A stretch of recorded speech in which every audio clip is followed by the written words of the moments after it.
the Taliban is still very active on Twitter right now, but former President Donald Trump is, of course, banned from all of these social media platforms, and that has sparked a lot of outrage, specifically on the right, which is to say, how can you have a former president of the United States of America banned from these U.S. tech platforms, but yet the Taliban is still using it for their public relations and media strategy, which apparently is a big priority to them, based on numerous articles written recently, that they even have a social media director. And what's sort of interesting about their social media strategy is that it's not only top down. They have a lot of different volunteers as part of their social media strategy on Twitter. So it would be very hard to effectively just cancel the Taliban's usage on social media because they'll keep popping up with other accounts. So the real question is that why were American tech companies used in the communication, specifically WhatsApp?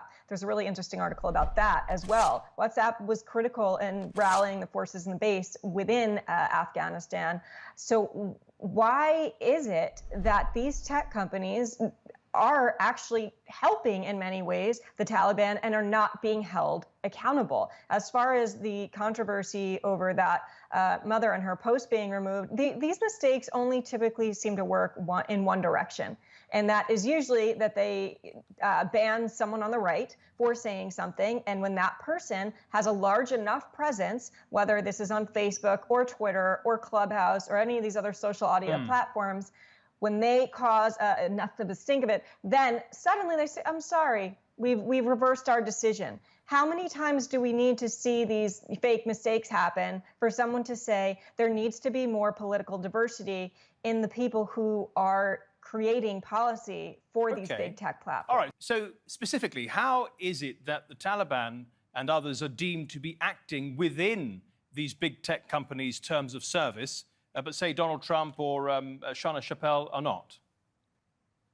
So the terms of service really are not as clear as one would think. If the Taliban is utilizing Twitter and they're not actually effectively calling for violence, then according to their terms of service, they're still able to be on that platform. And so what we saw around all of the controversy with Donald Trump being removed from Twitter is it was a lot of things around January 6th and actually the calls for violence that were implicated in that decision. But the Taliban, actually, one of the leaders of the Taliban was suspended from Twitter in 2017. They are now back on there and have realized what they need to do and say to not get suspended, which is why that person has not been suspended since then. I think what's interesting about this is that they really are trying to change public perception by utilizing American social media platforms to do so. In many regards, they are trying to engage on a rebranding campaign of the Taliban in and of itself. However, as we know, just because they're trying to rebrand or repackage what their brand looks like doesn't mean that in actuality it's any different at all. It could have a different package, it could have different messaging, but it could still very well be the same Taliban at the end of the day.